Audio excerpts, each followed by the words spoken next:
Hello mga Mars! Magandang araw! For today's video po ay gumawa po ako ng ating homemade meatballs po.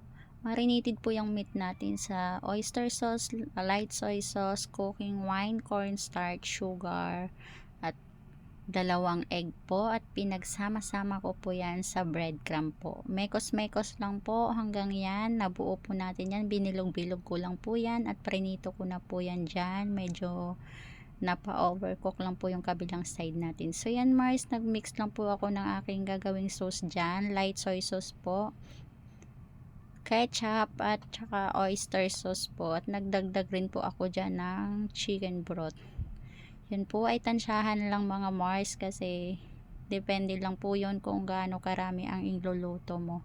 So yung niluluto kong yan Mars ay good for 5 person po. 5 po kami dito sa bahay nila amo, pang 5 po ako. So yan po yung ating chicken broth po or chicken soup kung tawagin yan dito. So yan po ang tinimpla ko para malasa. So yan, may next mix ko lang po yan mga Mars. Mekos lang.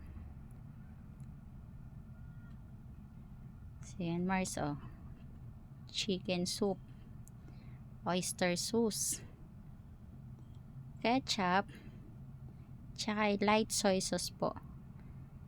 Yan, light soy sauce po yung tawag niyan dito Mars. So yan Mars, nagpainit lang po ako ng ating kawali. Naglalagay lang po ako dyan ng mantika. At magigisa po tayo ng ating garlic, onion, and tomato po. So yan po yung ating mga ricados para sa ating gagawing sauce ng ating meatballs. So konti lang ang mga ricado ko dyan Mars kasi hindi naman po karamihan yung niluluto ko. So tsaka ayaw rin po nila ng makalasa ng maanghang, gawa ng mga alaga ko po ayaw po ng maanghang. So kiwar lang po natin yan Mars hanggang maging aromatic po. So yan Mars, nilagay ko na po dyan yung ating fresh tomato. So mekos lang Mars. At ilalagay ko na rin po pala yung ating minex kong sauce kanina Mars.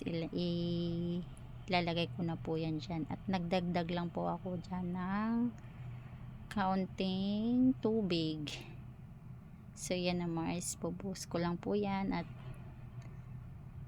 dinagdagan ko po siya ng tubig at mekos lang natin ulit yan at tatakpan natin.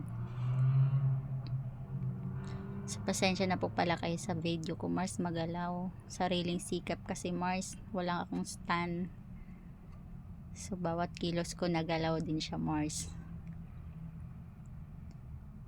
So nag-add lang po pala ako dyan ng ground paper dyan Mars.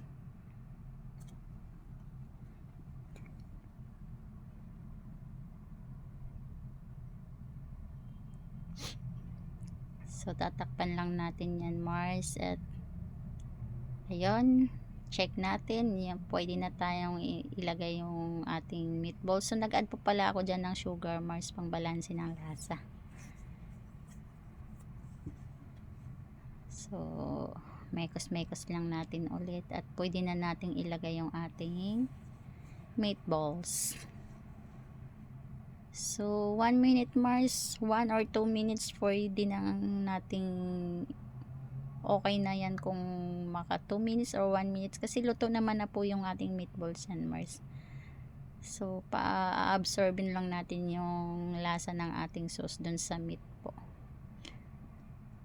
So ayan na Mars, pwede na yan, done and served. Thank you for watching. Please like and share. Thank you mga Mars.